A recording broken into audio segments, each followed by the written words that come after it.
Some people enter your life like a gentle breeze, only to subtly sweep you off your intended course. Not everyone is inherently bad, but not everyone is suitable to accompany you on your long journey, especially when you're striving for growth in distant horizons. Many of us often ponder, I'm working so hard, why am I still not moving forward? The answer, surprisingly, sometimes lies not within yourself, but in the relationships you choose to maintain. Choosing friends isn't about avoiding bad people. It's about safeguarding your dreams. 1. The entertainment-driven crew.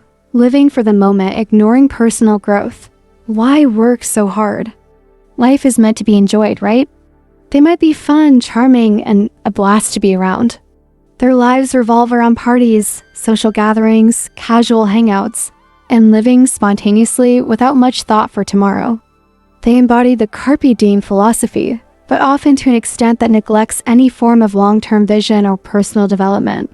They are the friends who are always ready for a good time, a late night out or an impulsive trip, often encouraging you to join them in their pursuit of immediate gratification. Being around them for too long can easily sweep you into their aimless rhythm. You might find yourself constantly saying yes to invitations, prioritizing fleeting pleasures over your aspirations. The initial excitement of their carefree lifestyle can be intoxicating, but over time, it erodes your ambition. You start to forget the burning desires you once had, the goals you set, and the disciplined routine you aim to follow. Their lack of ambition can become contagious, subtly influencing your own mindset until you too begin to question the value of hard work and delayed gratification. This isn't to say that fun and relaxation aren't important. They absolutely are. But when your social circle's primary focus is solely on immediate entertainment, it creates an environment where growth feels out of place or even discouraged. Your friends might tease you for working late, studying on weekends, or turning down their spontaneous plans. This subtle pressure can make you feel guilty for pursuing your goals, leading you to compromise your time and energy. The value to remember: don't let others drag you into short-term pleasures that make you miss out on your long-term future. It's crucial to recognize the difference between healthy recreation and a lifestyle that actively hinders your progress. While it's great to have friends who know how to unwind, ensure they also respect your ambitions and understand your need for balance. True friends will celebrate your dedication, even if it means you can't join every single outing. If you find yourself consistently sacrificing your goals for their endless pursuit of fun, it might be time to reassess the dynamic. 2. The chronic complainer, blaming circumstances, never taking action. It's my miserable fate. Everyone else is just luckier than me. These individuals are masters of victimhood. They are quick to point out how unfair life is, how others have it easier, or how circumstances beyond their control are always conspiring against them. While it's perfectly normal to feel sad, frustrated, or even wronged by life occasionally, the chronic complainer lives in the state of perpetual grievance. They aren't wrong to feel bad sometimes, but their fundamental flaw lies in their consistent refusal to take any meaningful action to change their situation. They wallow in their misery, seeking validation for their suffering rather than solutions. This negative mindset is incredibly infectious. Like a low-frequency hum, their constant complaining can permeate your own thoughts and emotions. You might initially offer empathy and support, listening patiently to their woes. However, over time, their negativity starts to seep into your own outlook. You'll begin to feel drained, emotionally exhausted, and mysteriously demotivated without quite understanding why. Their endless stream of problems, often presented without any desire for actual resolution, can make your own challenges seem insurmountable. They often engage in what psychologists call co-rumination, where individuals repeatedly discuss problems and negative feelings without making progress toward solutions. While sharing feelings can be therapeutic, endless co-rumination amplifies negative emotions, fosters pessimism, and prevents problem solving. This isn't constructive empathy. It's a downward spiral, a suggested boundary. I am always here to listen, but we also need to work together to find solutions, not just stay stuck in sadness. Setting boundaries with a chronic complainer is essential for your mental well-being. It's not about abandoning them in their time of need, but about protecting your own energy and focus. You can express your willingness to support them in finding solutions, but gently refuse to participate in endless cycles of unconstructive complaining. Encourage them to seek professional help if their negativity is profound, or suggest they focus on actionable steps. If they consistently refuse to engage in positive change, you may need to limit your exposure to protect your own mental resilience and optimistic outlook. Your time and energy are precious resources. Don't let them be endlessly consumed by another's negativity. 3. The envious critic. Downplaying your success, fostering insecurity. Oh, that's just average. What's so amazing about that? These individuals are perhaps the most insidious of the holding you back types because their actions are often cloaked in subtle dismissiveness rather than overt malice. They might not openly oppose you, but they always find a way to diminish your achievements, trivialize your efforts, or make you feel guilty for doing well. When you share exciting news about a promotion, a new project, or a personal milestone, their response is often lukewarm at best, or subtly undermining at worst. Examples of their behavior include backhanded compliments. That's a nice award, but it's probably because they needed to give it to someone. Minimizing your efforts. Oh, you just got lucky, had connections, it was easy for you. Shifting focus. Immediately redirecting the conversation back to themselves or a negative topic. Subtle mockery. Lightly teasing you about your ambition or success in a way that feels belittling. Passive aggression. Expressing disapproval through tone, body language, or faint praise that feels more like an insult. Being around them makes it difficult to genuinely celebrate your successes. You might find yourself hesitant to share good news, fearing their dismissive reaction or the uncomfortable feeling of being diminished. You begin to dim your light, holding back your enthusiasm and achievements because you're afraid of making someone else uncomfortable or envious. This internal policing of your own success is incredibly damaging to your self-esteem and motivation.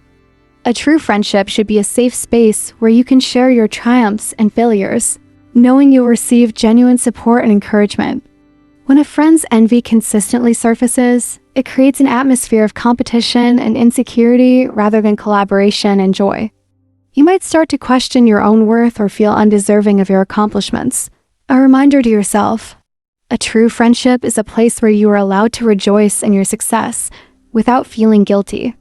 It's vital to recognize that someone else's inability to celebrate your success is a reflection of their own insecurities, not a reflection of your worth. You are not responsible for managing their emotions or dulling your shine to make them feel better. If a friend consistently reacts with envy or criticism to your achievements, it's a sign that the friendship might not be as supportive as you need it to be. You deserve friends who genuinely uplift you and share in your happiness, not those who subtly chip away at your confidence. 4. The unreliable promise breaker. Constantly forgetting, repeatedly disappointing. Oops, I forgot. How about tomorrow?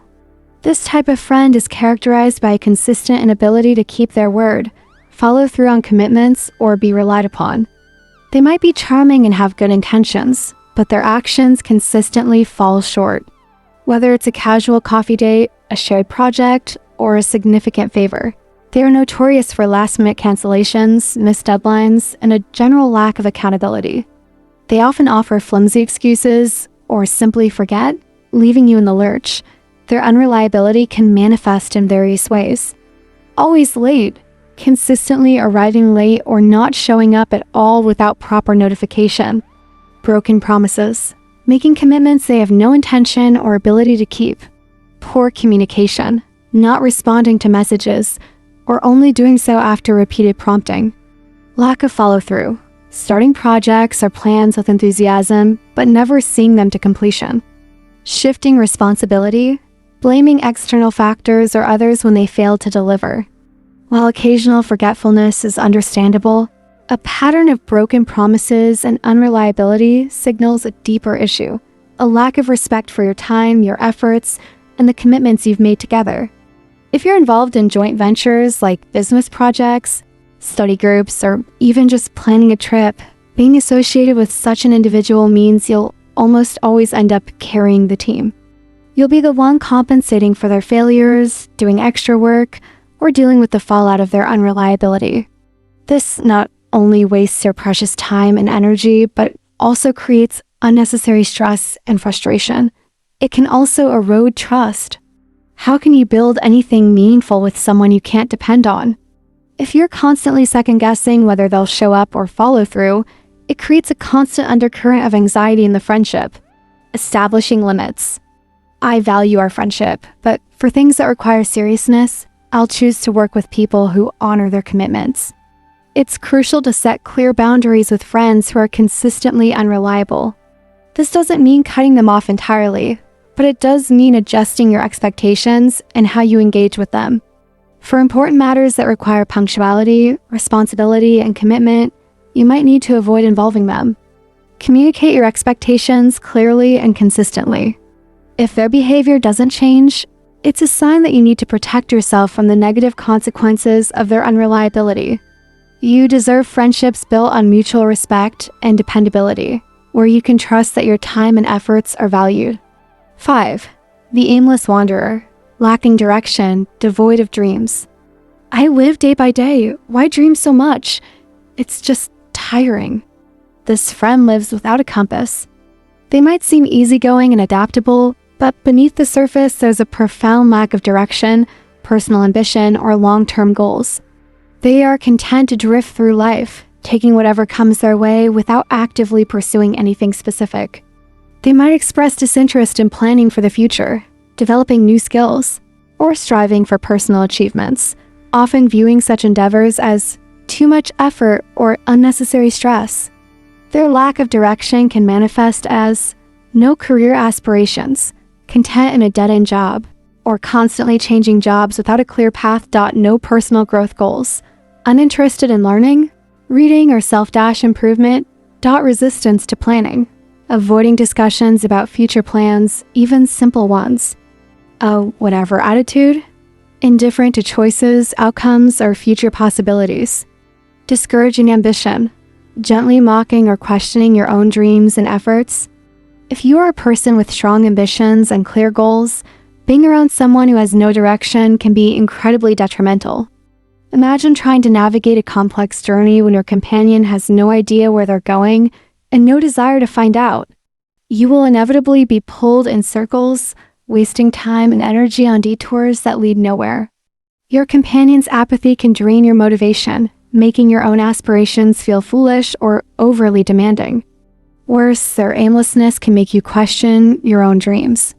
When someone close to you dismisses the importance of ambition, you might start to wonder if your own aspirations are unrealistic, unnecessary, or even burdensome. They can subtly plant seeds of doubt, making you second-guess the very essence of what drives you.